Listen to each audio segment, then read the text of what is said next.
All right, my fellow agents, welcome back. It is Saturday, and that is Shaolin Saturday or Martial Arts Movie Madness. Take your pick. I am X7, your host of Zenorama, the podcast of heroes and monsters.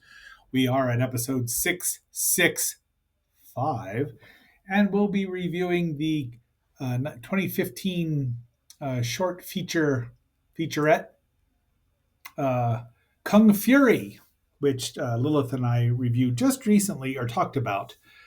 This will be a slightly different context, but if you want to see more about it, we talked for twice the length of the movie over there on GD Explanations. Go check that out.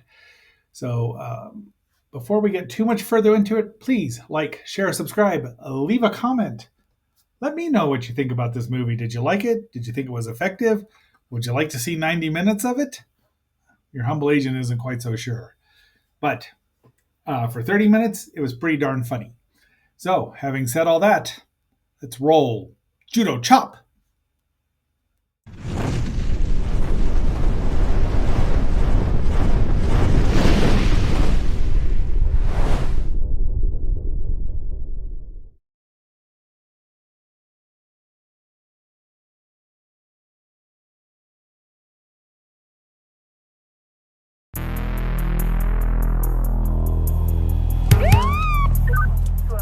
Hey, you got a permit for those guns? I've got your permit right here.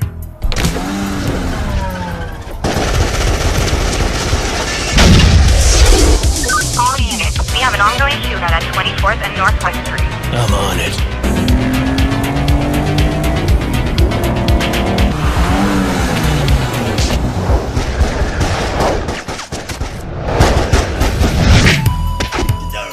He's a kung fu renegade cop.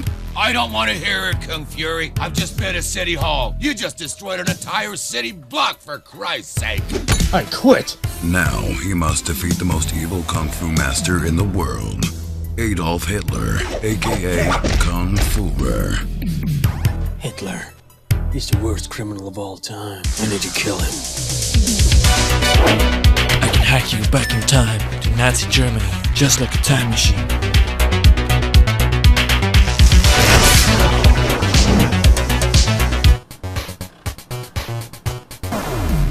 Oh no!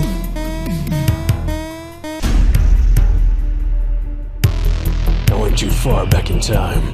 This is the goddamn Viking Age. I'm a cop from the future. I need your help.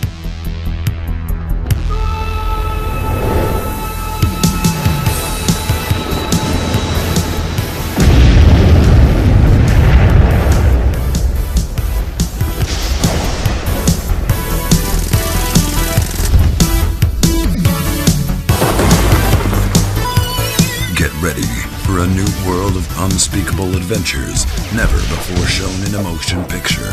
Get ready for Kung Fury.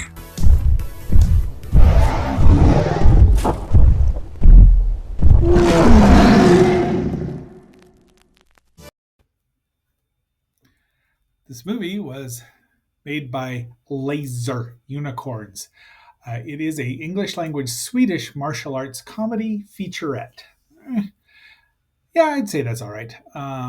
So the the acting is pretty good overall. I mean, it's an homage, parody, and satire, I think, of 80s kung fu or martial arts movies and action blockbusters from the Gannon Globus. You know them. You know they were just full of them. Things like Megaforce and stuff like that. And I couldn't even tell you all those Chuck Norris, Lost in Miami or wherever he made them, whatever those movies. Let's see, it was crowdfunded, and uh, it was a big hit when it was released. It was released on May 22nd, 2015 in Cannes, and May 28th, 2015 in the El Rey Network. You can find it on just about anywhere. YouTube has it, and there is a sequel, but it hasn't been released, and I'm still unsure of how far this joke could be stretched. I think 31 minutes is about perfect. But we started in Miami of 1985. And just, yeah, because that looks exactly like Miami. But the bad guys are out and about at the arcade. Laser. Oh, laser unicorns. Very clever. I don't know why. There's Kung Fury and his girlfriend. That's his name, Kung Fury. He's a Miami detective. And he's got a call. He has to leave her, and off he goes. And, they do have this. They don't do it too bad, but it's like what they made it to look like you're watching a VHS that has been watched a lot. So there's some tracking lines here and there. They don't overdo it, which is good. And I worry, see, once again, how many times could you do that before it becomes annoying, like it did when we were watching VHSs that were worn out, VHS tapes. He's full of vim and vigor. He's played by David Sandberg. Look, he's able to leap clear up to a satellite. And so you get video, you see everything is an homage here. Big guns. His partner gets sliced in half by the bad guy. And then see that we're having a flashback here. He gets his powers from being struck by lightning and bitten by a cobra. And thus, then we see your obligatory Shaolin Temple scene. So he's Kung Fury. And then we have the credits. And his partner. There you go. There's Miami. Yeah, I guess that's Miami. And Triceratops as Triceracop. So it's already won me over. Looks like he's right out of Dinosaurs for Hire, which they might have had a case about that, but he wasn't called Triceracop, and he was a jerk. And here's our villain of the piece. Well, there's not this guy. That is the chief, Per Henrik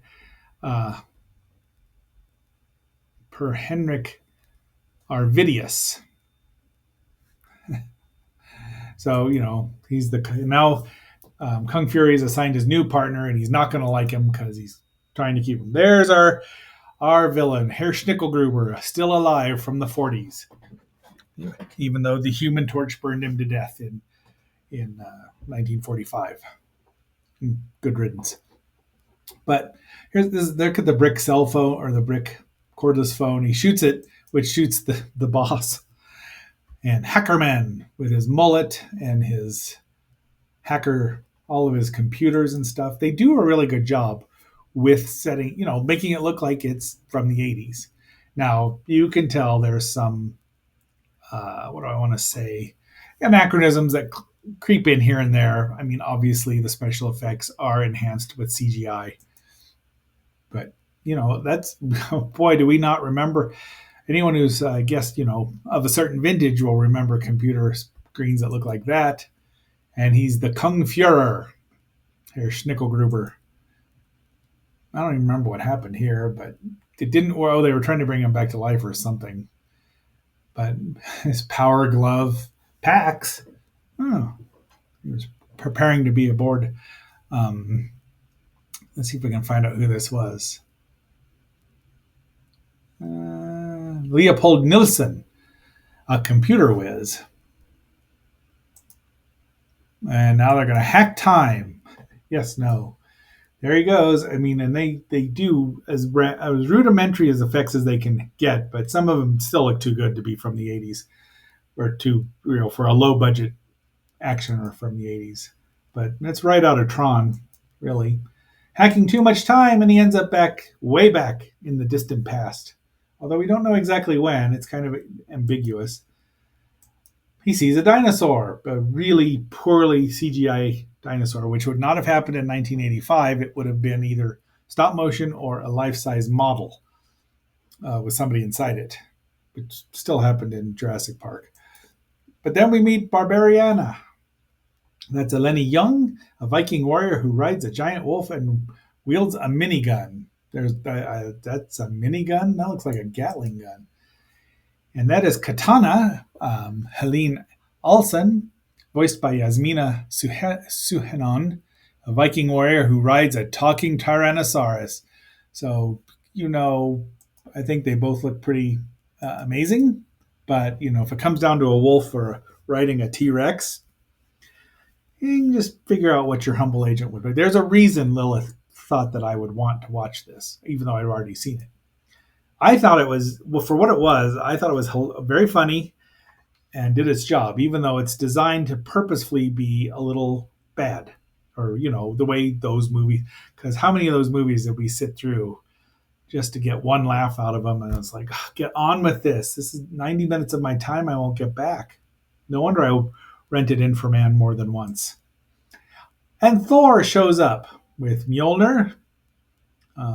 He's still not looking like a Viking or any kind of Viking would have. And he's not even redhead, but boy, he's cut. So we'd already seen Thor once in not the return of the Incredible Hulk as a blonde. Oh, it's a blonde. But there's Mjolnir, which is he's not the worst looking Thor I've seen. And he gives them this, I don't even remember what this is. It's ridiculous, the whole thing. And that's to get him back in his own time. But Barbariana and Katana, which is, a Japanese sword, and the giant wolf. Where's the T-Rex? But he ends up in Nazi Germany. And we have these two fascist, trying to imitate Herr Schnickelgruber. I don't know if that reminds you of anything these days or not. And Kung Fury shows up and crushes them with a tank. It's always a good thing to do. Superman's done that. And it's a Nazi, Nazi rally. He just shows up and just mows. Nice stance, good horse stance even. So this guy must know something. He does the no shadow kick, or a bicycle kick as it's also called. And then we have, he shoots him. Thor shows up, and the T-Rex shows up. T-Rex, always the hero these days, which I'm very fond of now. And there's a Hackerman who's now Hackerbot, or what's he called? Hackerbot, yeah. The girls show up here, and they with their guns, and she does have a mini Uzi there. And even Triceratops shows up. I wonder how he fits his hands through that. And there's no backstory for Triceratops. Nothing. And the fight begins, and they get scooshed. It's a little bloody and gross, but over the top, so it's not realistic at all. Once again, 31 minutes. And then we have a fight between the poorly animated, CG animated Triceratops and the golden eagle's symbol from Herr Schnickelgruber's. Well, you saw it. Is Kung Fury dead? And then we go back to Tron. And then we go back to Ralph Bakshi. So he fights a snake, like, computer animated, but that's very much Ralph Bakshi influenced, I think. And the the T-Rex wins because naturally. And looks like Herr Schnickelgruber gets one right in the gonads, like he had any. I think he only had one testicle. And then Thor brings the hat, lays the smackdown on him, literally. And everyone says, "Okay, we're done." And now these two are best buds. Everyone's a team. We got to go back to the future. But unfortunately, 2 days earlier in the future, the Hoff 9000, which that's actually him. And I don't remember if somebody did Kit's voice. Frank Sanderson voiced the Cobra, Kung Fury's spirit animal, Dynamite, I don't know. And then Katana's pet. Oh, that's his name, Dynamite, the Katana's pet Tyrannosaurus. And there we go. And Herr Schnickelgruber is still alive. Dun, dun, dun.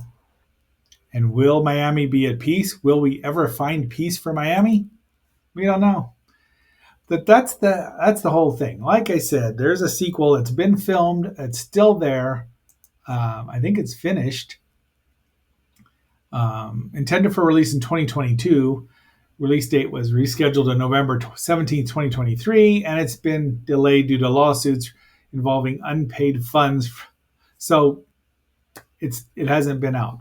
Schwarzenegger, Michael Fassbender, and Arnold Schwarzenegger are apparently starring in it. So it's just sitting there for 3 years, going on 3 years now, because none of these millionaires will step up and pay it off.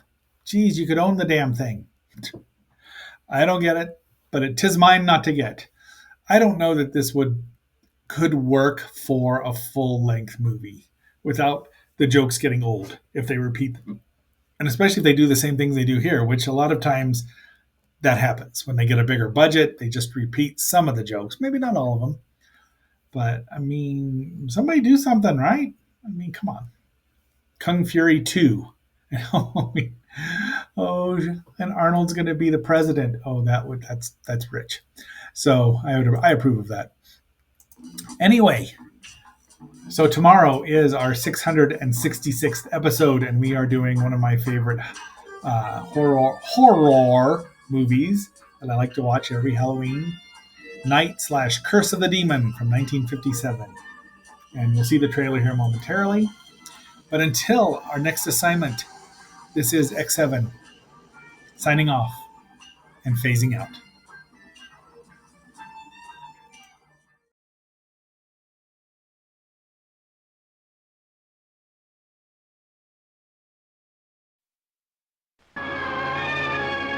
It has been written since the beginning of time that evil, supernatural creatures exist in a world of darkness. And it is also said, man can call forth these powers of darkness, the demons of hell.